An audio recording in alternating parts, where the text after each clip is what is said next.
Halo, berjumpa lagi bersama Ibu Nelis dalam pelajaran IPA asik dan menyenangkan.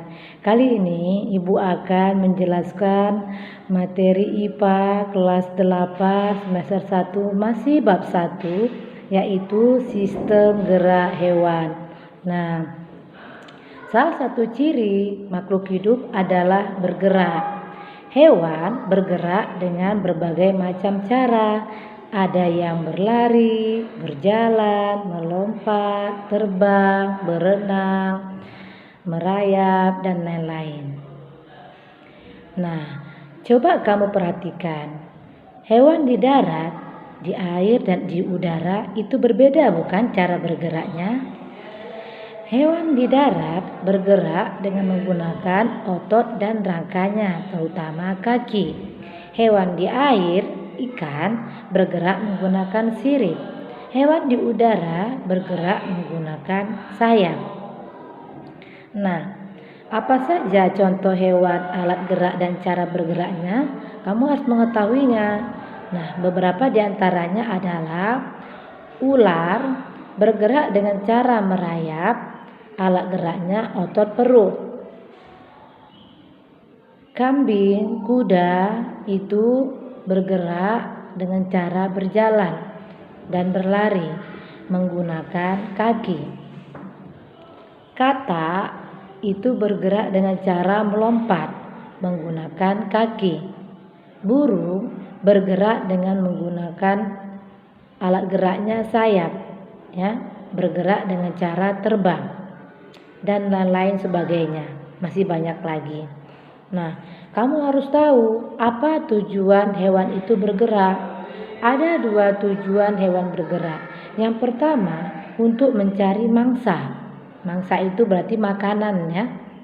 Yang kedua, untuk melindungi diri dari predator atau pemangsa. Nah, sekarang Ibu akan menjelaskan tentang gerak hewan di dalam air. Nah, mengapa ikan atau hewan air lainnya dapat berenang atau melayang-layang di dalam air? Ada dua alasannya. Yang pertama, karena air memiliki massa jenis yang lebih ringan. Yang kedua, karena air memiliki kerapatan yang lebih besar. Nah, salah satu bentuk tubuh ikan yang dimiliki hewan air juga, itu bentuk tubuhnya torpedo atau streamline yang menyebabkan tubuh mereka bisa meliuk dari satu sisi ke sisi lain. Lalu kita akan masuk ke gerak hewan di udara. Nah, mengapa burung bisa terbang? Selain karena dia mempunyai sayap yang berbentuk airfoil, burung juga menggunakan hukum Newton 3, gaya aksi reaksi.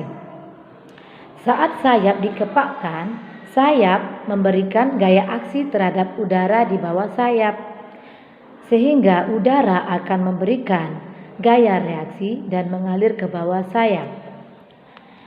Nah, sekarang kita masuk ke gerak hewan di darat. Hewan di darat memiliki kecepatan yang berbeda-beda. Apa penyebabnya? Apa faktor yang menyebabkan gerak hewan itu berbeda-beda kecepatannya? Yang pertama adalah bentuk kaki yang lebih ramping. Semakin ramping kaki hewan, semakin cepat dia berlari. Contohnya kijang dan harimau. Yang kedua, massa tubuh yang lebih ringan.